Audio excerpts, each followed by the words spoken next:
Today we are going to talk about 14 survival lessons learned from the Great Depression era. The Great Depression was a huge economic disaster which started around 1929 and went until the late 1930s. So it wasn't something that was over very quickly, it was a long, drawn-out era. The first lesson learned from the Great Depression era: gardening was a necessity. They didn't just do gardening as a novelty where you see it sometimes today, but they did it because that's how they ate. 60 to 70% of their food came just out of their garden. And oftentimes if they had extras, they would share that with others as well. They gardened all year long, so every season. And having a big garden was a big status symbol. The second lesson is those that were considered a jack of all trades oftentimes did better. That is because they were able to adapt. They didn't just have one skill or one job that they were able to do. It was hard to come by jobs back then. So being able to be flexible and know a little about a lot was much more beneficial. I think we can still learn from this lesson. Being skilled in just one thing, I don't think is beneficial because jobs become obsolete. Obviously, technology is taking over a lot of things. So learning a little every day and just realizing that you need to continue to grow and not have just one specified skill. Look at the broader picture here.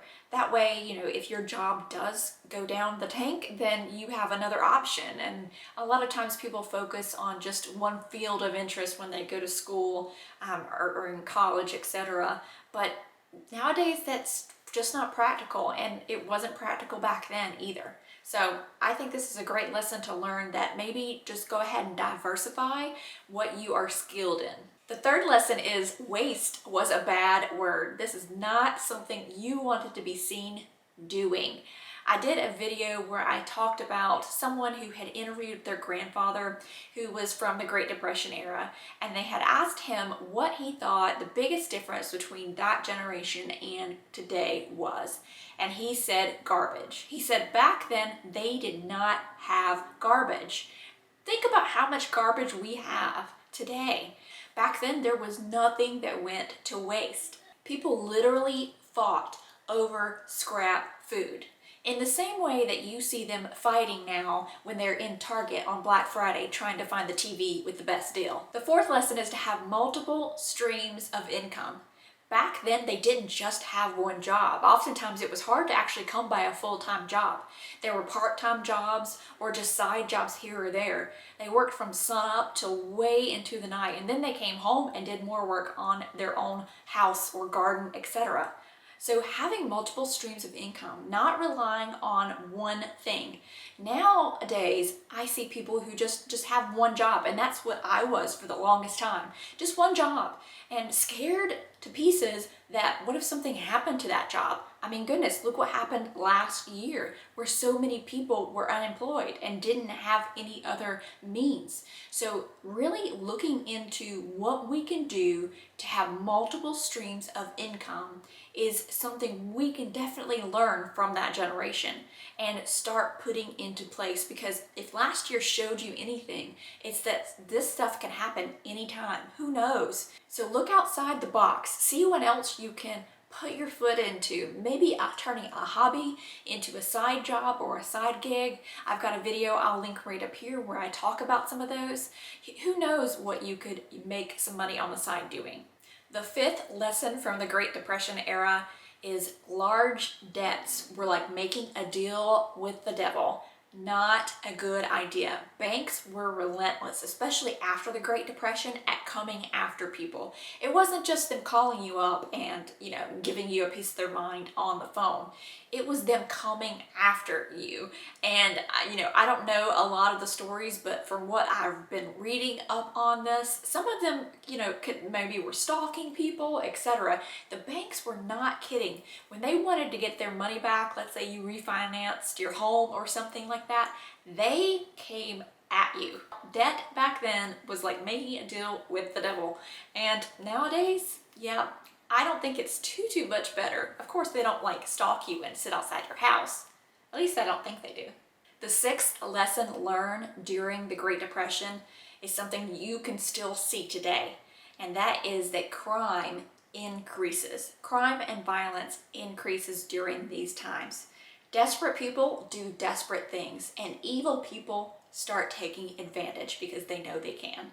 I just know this specifically regarding last year when we had lockdown. What you began to see in some of the larger cities were actually a lot more of people mugging people that were walking by, because the people who were begging for money weren't getting it, from the people just going to work or visiting the restaurants or being, in the nightlife in the city. There wasn't anybody down there, so people were desperate. But crime, if you watch this, when the economy's bad, crime starts to rise. So it's just something to be prepared for and to realize and to watch out for, probably more is the word for it, during times of economic hardships. The seventh lesson learned from the Great Depression era that we are also seeing right now is hyperinflation. You need to be prepared for hyperinflation. Inflation of the cost of goods. Your money is not going to stretch as far as it did. Think about that. What just happened this past week on the East Coast with the pipeline being shut down? Gas started to go crazy expensive. They call it price gouging in some places. You couldn't find it. When you got a little supply and a huge demand, prices go up. Toilet paper, hand sanitizer, huge demand, small supply, everybody going after it. This is actually still happening right now, and I think that hyperinflation is going to happen. If you guys want me to do a separate video more dedicated to the current status and what I think's happening with hyperinflation, let me know. I'd be happy to do that. But what I'm seeing is the amount that your dollar stretches is not going nearly as far, and it's not going to get better at this point. We just have to realize that hyperinflation is actually taking place. You're also seeing the cost of building materials being sky high, which is also going to drive up the real estate market. To build a house is a lot more expensive these days. So what does that say? The builders can't maybe build as much. So the houses that are existing are in demand. There's a low supply, high demand. Housing prices are going to rise. Yes, that may be good for the person selling the house, but if they end up wanting to buy another house, they're going to end up paying a lot as well. The person who has not had a house before, a first-time buyer, is going to have to buy in at the high side. And at some point, housing markets reach their bubble and they burst. I was actually in the middle of it in 2007 and 2008. I saw it. That was fun. Not really, being very sarcastic. That was a mess. The eighth lesson learned from the Great Depression era was that retirement was not a thing. You worked until you were physically unable to do so. There wasn't a stopping. There wasn't this financial independence, retire early movement. And what we need to realize now is that's also still the case. I think those who still wish to retire early, some people may think that they're just gonna, hang out and not do anything. I don't think that's the case. I think people who want to retire early and who can will do so, but will continue to work. But they'll work doing what they want when they want. So we need to be wary of how much we think we need for retirement, because what's probably going to happen is what we think we need is going to not be as enough of what we actually need, depending upon what happens with inflation over the time from the age we are now until we decide to retire. But back then, they just didn't retire. And I remember my grandpa working. He even worked at, he was probably, I think he was in his late 70s into his 80s. And he still worked at the nursing home that he eventually had to go into. So, he loved working. He just never stopped. I remember he retired, and I think he was retired, not working for maybe about a year, and then just had to get back into it. So people then just also enjoyed working. Working gave them a kind of a purpose and something to do. The ninth lesson learned, it kind of piggybacks on the last one, and that is anyone in the household that could work did, including the kids. This was represented, I know specifically in my family. My grandfather was born in 1911, so he grew up in the middle of the Great Depression.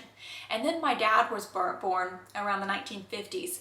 My dad was the youngest of about 6 kids.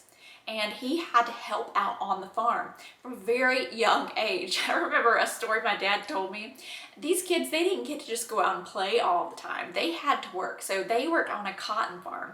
And my dad got so tired of picking cotton one day that he wanted to fake being sick. And he ended up taking a biscuit. Biscuits were super cheap to make back then, and took it to the field. And when my grandfather was getting closer to him, he put it in his mouth and then he acted like he got sick and threw it up. My grandfather knew exactly what he was doing. He was trying to get out of that work. But that's just to say that, back then, kids didn't sit around playing on iPads, watching video games, watching Netflix, doing whatever they wanted, going out with friends. No, they worked. I think that's something we can think about now. Obviously, you want your kids to have a childhood, but having them help out around the house, having them learn the power of a dollar, showing them how to earn money rather than just handing them an allowance. The 10th lesson learned is back then, if you didn't have a job, you were actively looking for a job. You left at the crack of dawn that morning and you went out looking for work, looking for something to do. So this just gets back into always doing something. You may think that, you're set. You've got, enough money in the bank just in case something happens, and you've got, your stored amount of food, etc.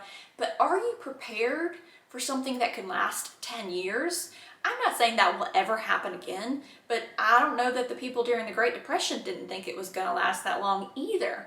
So just think about, always finding something to do, always, seeing if there's other kinds of income that you can bring in, passive income, or, looking for a side job or a side hobby, something maybe you don't have to do work, but you might enjoy doing that, helps keep that cushion growing. The 11th lesson learned from the Great Depression era was if there was extra of anything, then it could be sold. If your chicken had extra eggs, or your cow had extra milk, or your crops were extra above what you and your family could eat, or hey, you just needed money at that time, then you sold that stuff. There were families who actually made extra meals, like we make leftover meals now to eat the next night or for lunch the next day. They would make extra meals and go and sell those to people who were out working, maybe people traveling, doing jobs here or there. They would put together meals and actually go and sell it. The 12th lesson learned is back then, even people who had jobs that were a lower level still had dignity and pride in those jobs. They made sure their clothes were nice and cleaned and pressed, their shoes were shiny, that when they were at that job, they were kind and respectful. They were grateful to have that job. Sharp contrast to now, where you see somebody in a position, whatever position it may be out in the world, and I'm sure everybody has run across this, where you just see the person who does not give a flip. They don't care. They hate where they are. They hate being there. And no matter how low level of a job it was back then, a lot of people still took pride in what they did, took pride in the job that they did, no matter what. Nowadays you see people who they have a job and it may not even require a lot of effort, and they just look like they could be anywhere else but there. The 13th lesson is back then, people took pride in their homes. They made sure they were clean and taken care of. Again, a sharp contrast to a lot of homes these days you drive by, and unless you're in an HOA and they make you take care of it, people just don't. They let the grass grow up super high. You've seen gutters falling off. You see paint that's faded. And people, some may not be able to afford to take care of that. I understand that completely.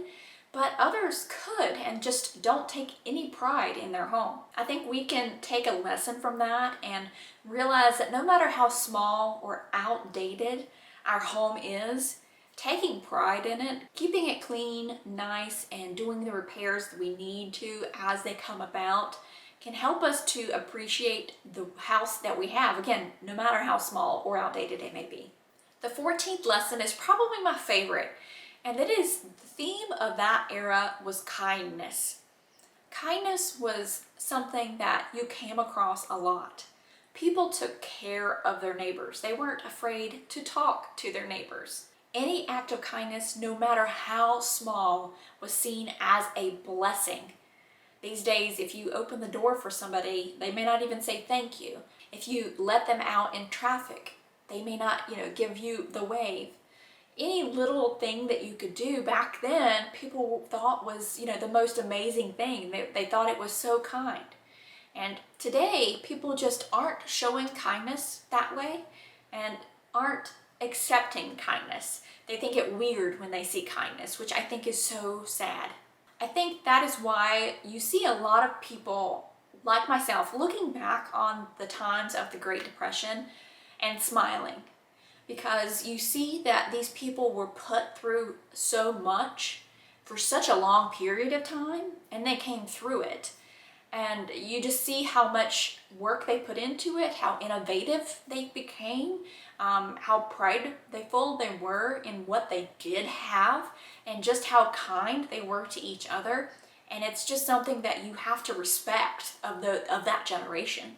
If you guys enjoyed this video and might want a part 2, please let me know down in the comments below. If you or someone you know, as far as a parent or a grandparent, grew up during the Great Depression and you know of a very interesting or unique life lesson that they learned, put it down in the comments below. I love hearing those from you. If you like this video, don't forget to give it a thumbs up and subscribe to my channel. I would love to have you back for more videos.